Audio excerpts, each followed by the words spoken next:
Fletcher. You gotta tell him Soylent Green is people! Well, anyway, hello everybody. Welcome back to the YS channel, your home for weird and cult classics. So today, we're going to examine another Charleston Heston movie that was ahead of its time and a dire warning as well. It's Derek. Soylent Green was a typical sci-fi dystopian movie from the 70s when Heston's career was being regulated to such movies and campy disaster movies. Shit, wasn't he in Planet of the Apes, the original? Yes. Oh, I see. Yeah, he has a trend of doing such movies then. Well, anyhow, I'm getting a little off topic here. So the basic plot of this movie is, how would you all feel, or how do you feel? How would you feed an overpopulated world facing poverty, crime, and a changing climate? Kind of sounds, like current times, right? Well, prepare yourselves for some spoilers later on. Ooh, the spoilers, man. If people have not seen this movie yet, prepare yourselves. Well, let's dive into the movie itself. Charleton Heston's career was a shadow of his former self after appearing in beneath the Planet of the Apes. But he had one last hurrah and Soylent Green when it comes to movies for important messages or warnings. He plays a New York City detective that investigates the company behind Soylent Green, a superfood whose ingredients are unknown to the public. Well, they're gonna find out soon. But yeah, he soon discovers after investigating throughout the whole movie that Soylent Green is in fact people. Hooray! And that everyone in New York City, including him, have been basically committing mass cannibalism. I mean, yeah. And then of course, goddamn, that's a dark ass future. Imagine you have to eat people by like in potato chip form or whatever, like that Soylent Green shit was. Like it looked like a green chip. Yeah, but God I damn. know it was a green Tic Tac, to be honest. I think, what's that movie? The Matrix. It kind of borrowed that concept in its own twisted, dark way. Because, believe it or not, like in the Matrix, like when the people were hooked up to those pods and all that bio liquid, like that's basically feeding them and growing them. Guess what all that shit is? People. Yeah. It's just like when they die, they unplug them from the Matrix, they just grind them up, turn them into slush. So that's cool.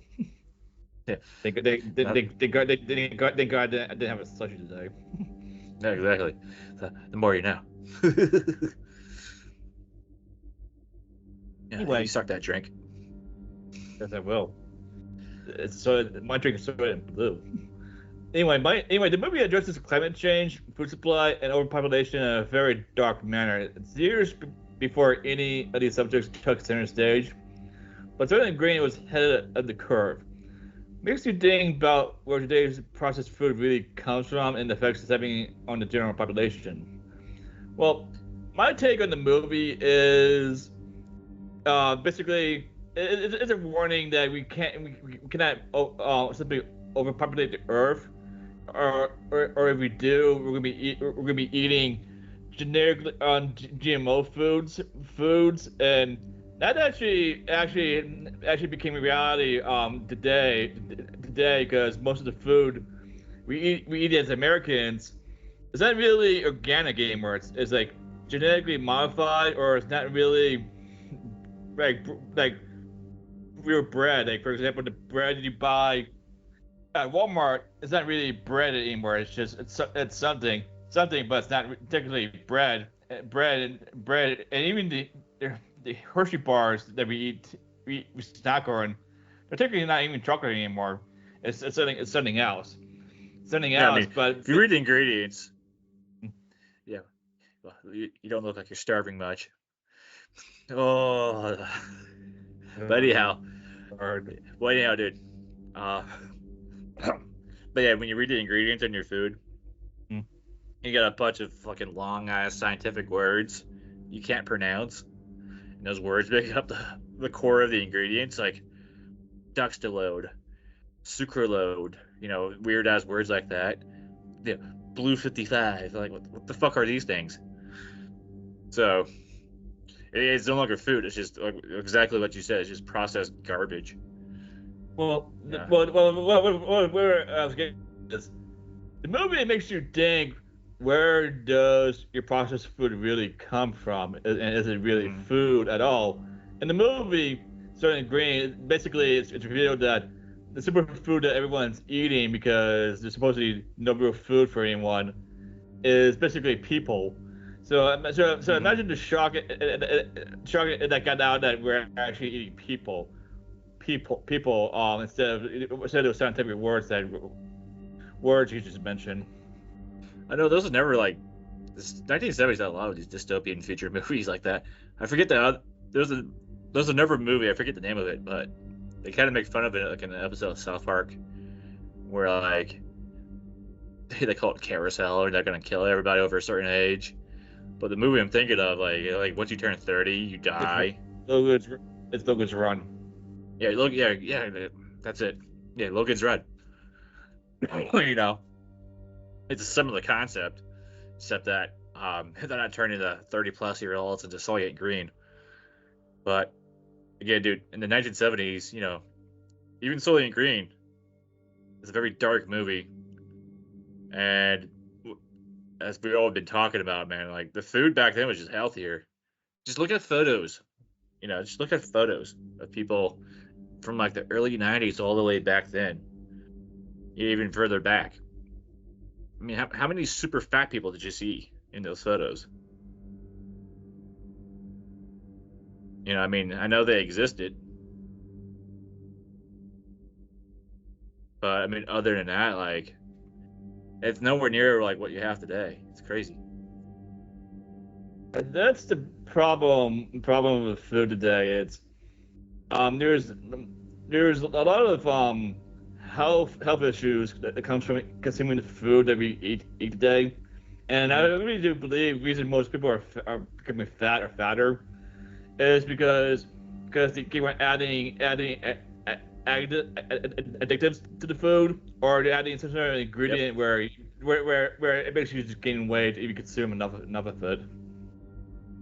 Well, this is the future Elon Musk wants, because you know, he's always talking about like, we need to have like the Earth needs to have like 20 billion people.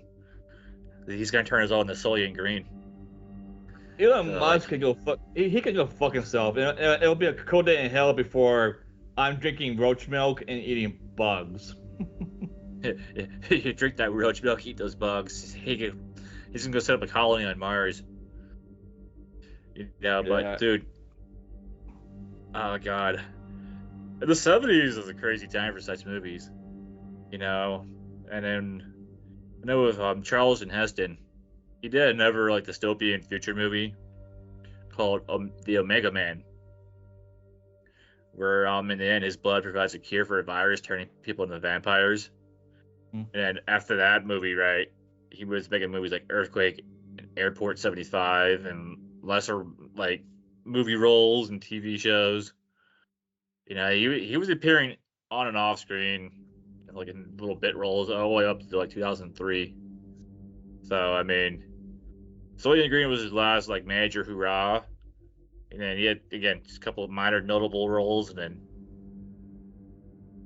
you know he just faded off in the sunset, and it turned into Soylent Green.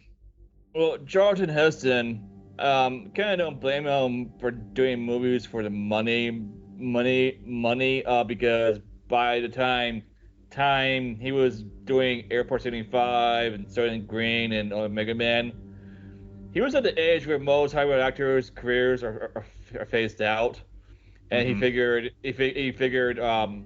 since I'm not getting the roles I want anyway, I'm going to just take whatever I can for the money, and hope for the best.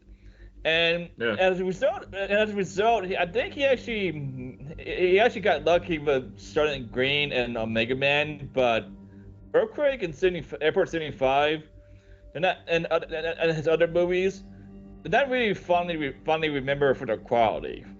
No. Again, that's a Hollywood machine for you, dude. You know, at one point it's gonna build you up, prop you up, make you a fucking megastar, and then at another point it's gonna fucking discard you, and then you can find yourself fucking mummified in a house like goddamn Gene Hackman. Jesus Christ. Dude, Gene Hackman. I'm gonna say this because him and Charleton Heston died from the same disease, Alzheimer's. And Alzheimer's is really a shitty way to go out, and it's something I don't wish for anyone to experience or to have. They found Gene Hackman in his house with his wife, both dead.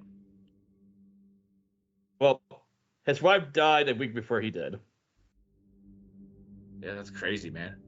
Like she died, she died from something called the hantavirus, which is like a virus that's transmitted from like a certain mouse in that region in New Mexico to humans.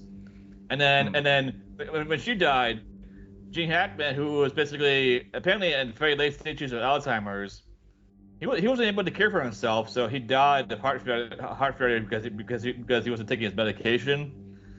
But he died like a week after she did. Oh shit! But I mean, it's really a shitty way to go out.